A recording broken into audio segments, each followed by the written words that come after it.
সহকর্মী মাসুদুর রহমানের রিপোর্টটি আপনারা দেখছিলেন। এই মুহূর্তে নিউজ রুম থেকে তিনি আমাদের সাথে যুক্ত হচ্ছেন। মাসুদ, আজ তো বিচারের আনুষ্ঠানিকতা শুরু হলো, এর পরের প্রক্রিয়া কি হবে আসলে?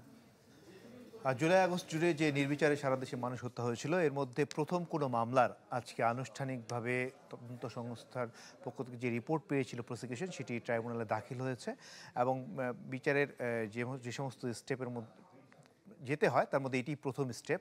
এরপরে যেটি হবে ৩ জুন এই মামলাটির যে কয়জন আসামি পলাতক রয়েছেন, ডিএমপির সাবেক কমিশনার হাবিবুর রহমান এবং আরেকজন উপকমিশনার যিনি মাঠ পর্যায়ে গোলাগুলি করার নির্দেশ দিয়েছিলেন, তো এই সহ মোট ৪ জনের যে গ্রেপ্তারি পরোয়ানা তাদেরকে দেওয়া হয়েছে আজকে, তারা ওই দিন ৩ জুন আসেন কিনা সে বিষয়টি ওই দিন দেখা হবে। যদি না আসেন তাহলে তাদের বিরুদ্ধে একটি পত্রিকায় বিজ্ঞপ্তি প্রকাশের বিষয় আসবে। এরপর এই মামলায় যেটি হবে, জুলাই আগস্টের এই মামলায় প্রথমবারের মতো অভিযোগ গঠনের শুনানি হবে এবং অভিযোগ গঠনের শুনানির পর যদি ট্রাইব্যুনাল মনে করেন তাহলে তাদের বিরুদ্ধে যে সময় এই ৮ জনের বিরুদ্ধে আনুষ্ঠানিক অভিযোগ গঠন শুরু হবে। এরপর রাষ্ট্রের স্টেট ডিফেন্স দিবেন যে সমস্ত যারা যদি এই হাবিবুর রহমান সহ যে ৪ জন পলাতক রয়েছে তারা তো যদি আইনজীবী নিয়োগ না করেন তাহলে তাদের পক্ষ থেকে স্টেট ডিফেন্স নিয়োগ করা হবে।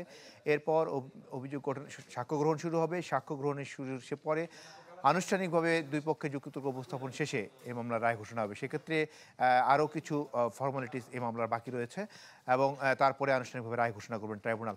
আর আরেকটি বিষয় সেটি হলো যে আমরা আজকে বিচার পর্যবেক্ষণ করে যেটি দেখেছি সেটি হলো যে শেখ হাসিনা দিল্লি থেকে একটি অডিও রেকর্ড পাঠিয়েছিলেন, যেখানে তিনি বলেছিলেন যে ২২৭টি মামলা তার বিরুদ্ধে হয়েছে, তো এই ২২৭ জন মানুষকে তিনি মারার লাইসেন্স পেয়ে গেছেন।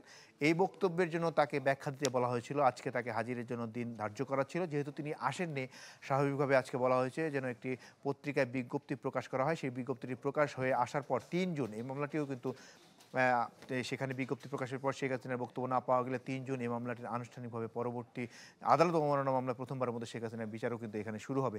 তবে এক্ষেত্রে আমরা ধারণা করছি যে জুলাই আগস্টের গণহত্যায় যে বিচার সেটির আগেই শেখ হাসিনা সম্ভবত আদালত অবমাননার এই মামলায় বিচার শেষ হবে। সেক্ষেত্রে যদি হয় তাহলে এই আদালত অবমাননার মামলায় শেখ হাসিনা কিন্তু সর্বোচ্চ ৬ মাস জেল হতে পারে। যদি জুলাই আগস্টের গণহত্যার যে ধারাগুলো রয়েছে ৩ এ, জি, এইচ এবং ৪-এর ১-২ অনুযায়ী তার কিন্তু ওই মামলাগুলোতে ফাঁসি হবে। তবে প্রথমে এই আদালত অবমাননাতে তার সাজা হবে।